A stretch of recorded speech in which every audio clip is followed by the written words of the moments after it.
Hey everyone, welcome back to আমার new blog. তো birthday গার্লকে দেখে নিয়েছো। বার্থডের উপলক্ষে হবে আমাদের ঘরে ছোট্ট একটা আয়োজন।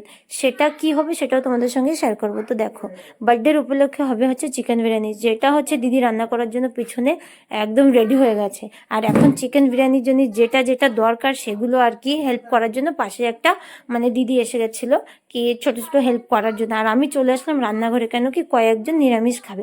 তো ভাবলাম কি চলো নিরামিষটা আমি ঝট করে রান্না করে দিই, অল্প লোকেরটা তো ফটাফট হয়ে যাবে। দুই দিক দিয়ে দুটো জিনিস হয়ে গেলে আমরাও একটু ফ্রি হতে পারবো, তাই না? তারপরে হচ্ছে ছোটো ছোটো জিনিস আর কি। জয়েন্ট ফ্যামিলিতে থাকলে কিন্তু ভীষণ ভালো হয়, একসঙ্গে নিজের অত একটা কাজে চাপ পড়ে না।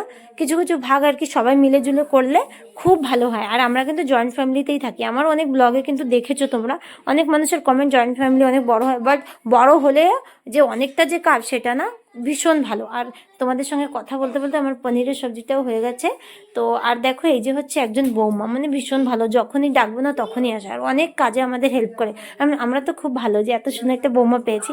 তারপর দেখো, এই যে হচ্ছে আমাদের পাড়ার ছোটো ছোটো বাচ্চারাও এসে গেছে। আমরা বলছিলাম একটু ডেকোরেশন করে দাও ছোটো মোটো আর কি, লোকজন আসার আগে। তো আমি এখন রান্নাঘরে আসার পরে আমি এখন আলুটা ফ্রাই করে নেবো। আমার পনিরেরটাও হয়ে গেছে, আর সঙ্গে ছিল ডাল আর আলু ভাজা, যারা নিরামিষ খাবে।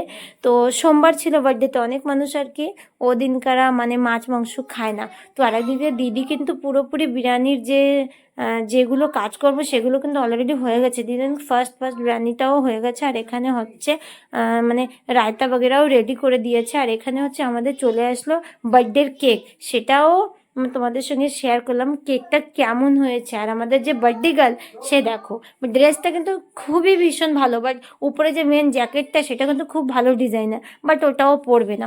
বাচ্চাদের মন বলে না কখন কি পড়তে হয়, ওগুলো তো ওদেরই মন হিসাবে পড়া লাগে। খ্যার বার্থডে আজকে, ওর যেটা ভালো লাগে সেটাই পড়ুক, তাই না? তারপরে ওকে কেমন লাগছে সেটা বলো, আর আমাদের দুই বউকে কেমন লাগছে সেটা অবশ্যই